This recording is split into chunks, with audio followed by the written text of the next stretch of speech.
especialmente a TV Globo.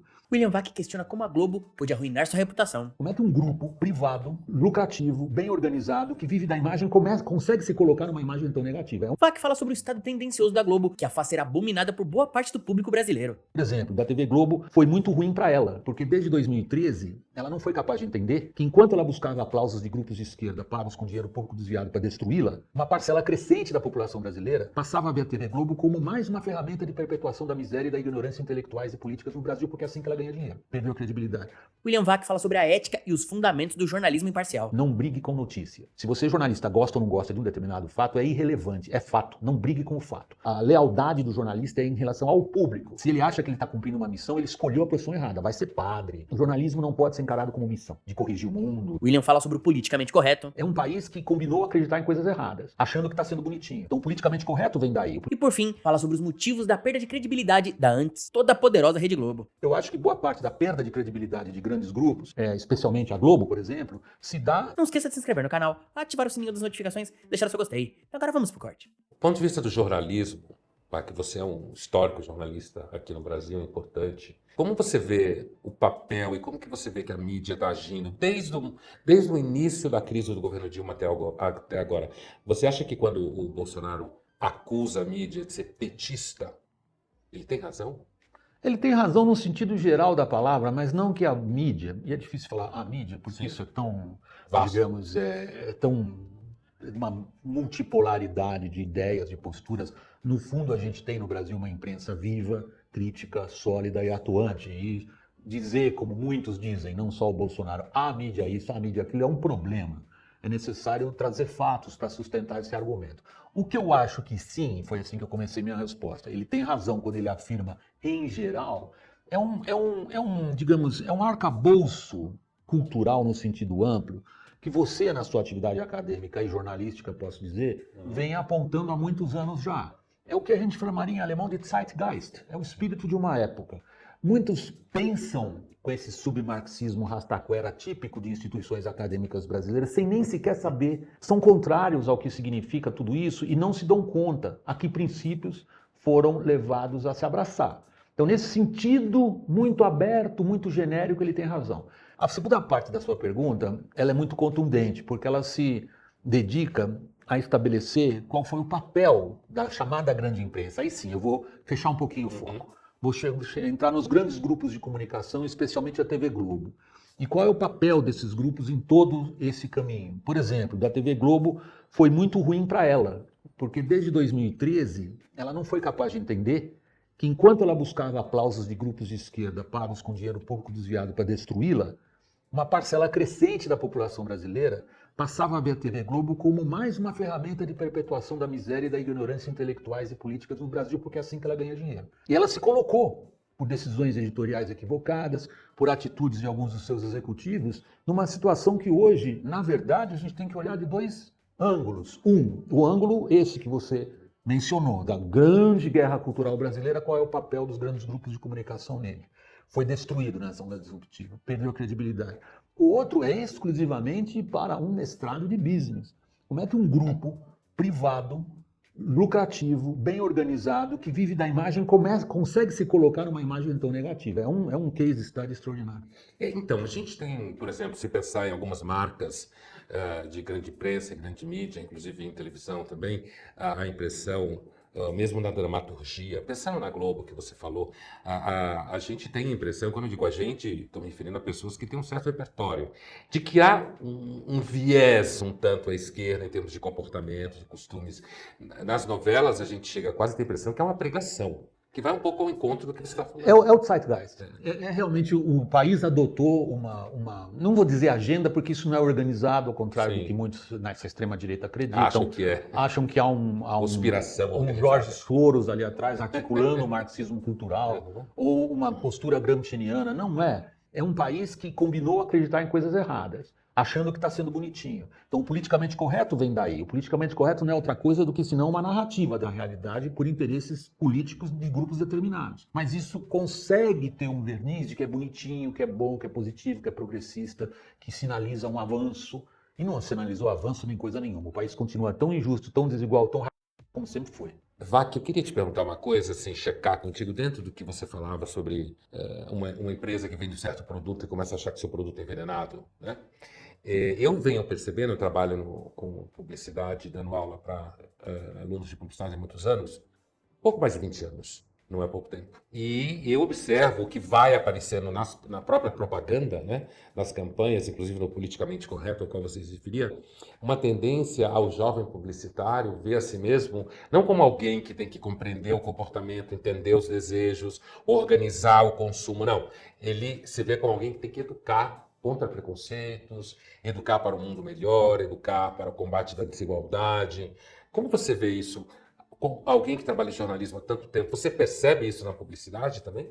Essa tendência? E tendo tanto tempo estado na Globo? Eu sou um profissional de comunicação. Meu contato com o mundo da publicidade é oblíquo, é tangenciando. O meu foco é tentar entender o que vai pela cabeça do público. Como repórter, que é o que eu mais fiz na minha vida como Que profissional de publicidade devia comunicação. fazer também, tá? Saber o que passa na cabeça Mas do fazem, público. porque afinal de contas, se Tem eles que não fazer. tiverem uma ideia do que vai pela cabeça do público, dificilmente eles conseguirão chamar a atenção desse público. Essa é uma questão fundamental que você aborda. Qual é a combinação entre aquilo que um jornalista considera que é essencial que o público tome conhecimento e que arrisca colocar o jornalista numa posição paternalista e quase de tutor do que o público deve saber, e o que é que o jornalista tem que respeitar que está na cabeça do público? Este mix é a arte do jornalismo e da edição, no fundo. E isto muda, é volátil, e o que aconteceu nos últimos anos, com a publicidade eu não posso fazer uma afirmação tão categórica como você faz, porque você tem essas credenciais. Como jornalista eu posso. Eu acho que boa parte da perda de credibilidade de grandes grupos, especialmente a Globo, por exemplo, se dá da dissociação entre o que as pessoas veem no mundo ao seu redor e aquilo que elas recebem como material audiovisual no telejornalismo. Elas começam a detectar uma diferença. Elas começam a achar que o mundo delas é um mundo diferente daquele que lhe é servido nos noticiários. Quando essa diferença abre, ela vai incentivando a questão da perda de confiança e credibilidade. E aí, adiantando um pouquinho, é que a gente entra na questão da fake news. Fake news não é alguém dizer que o Lula tem 10 dedos, porque todo mundo sabe que ele tem 9. Fake news é a quem eu recorro para saber se são 10 ou 9 dedos nas mãos de Lula. Quando esse papel se perdeu, e ele se perdeu, aí nós temos a crise atual de credibilidade. Voltando ao ponto central da sua pergunta, a falta de leitura da realidade por parte dos principais diretores de jornalismo e editores é que, em boa medida, os coloca numa posição que o público passa a entender como de tutoriá-lo e paternalistas. Aí quebrou, que é o que a gente viu nas entrevistas dos candidatos no ano passado.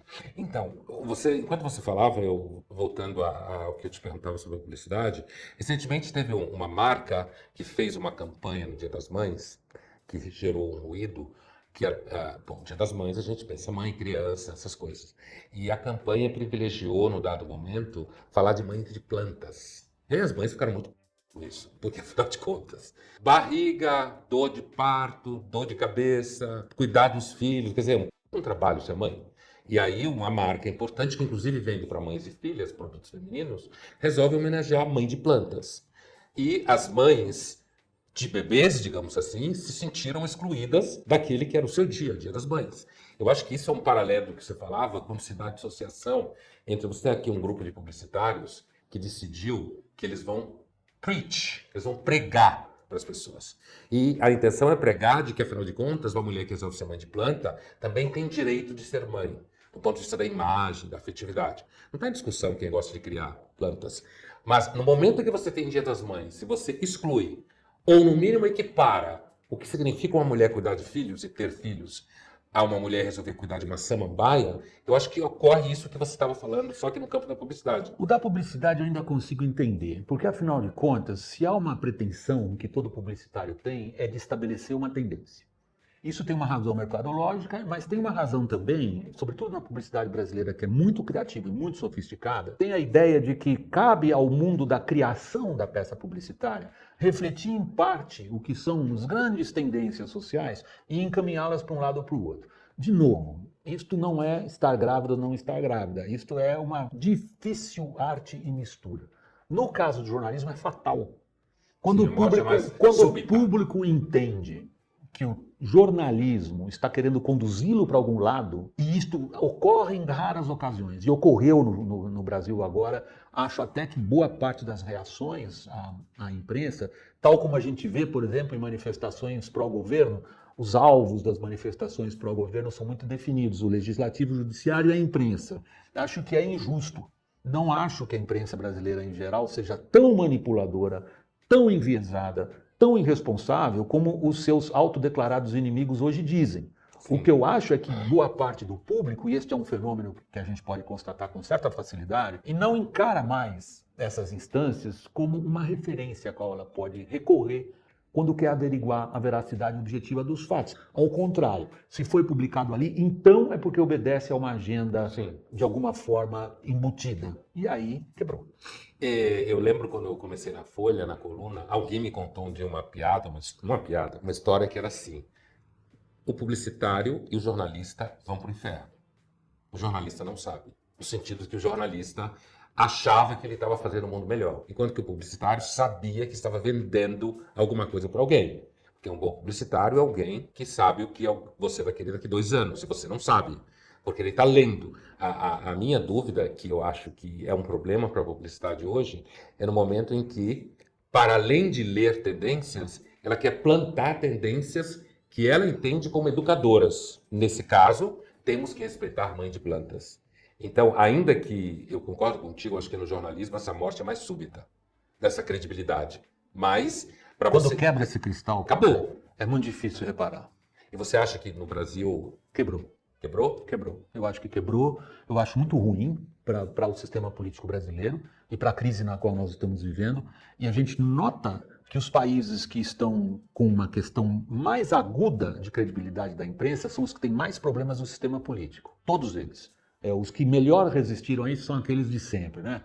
Norte da Europa, Alemanha, mas a gente pega uma Espanha, ou mesmo uma Itália, na qual a relação público e os seus, digamos, guardiães da veracidade objetiva dos fatos, vem do inglês gatekeeper, continua razoavelmente saudável. No Brasil ela se quebrou de forma muito, muito acentuada.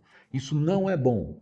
Eu acho importantíssimo numa democracia representativa que os grandes grupos de comunicação tenham suas opiniões e as defendam. É muito ruim quando o público considera que qualquer coisa que lhe é servido está servindo, na verdade, a um interesse escuso.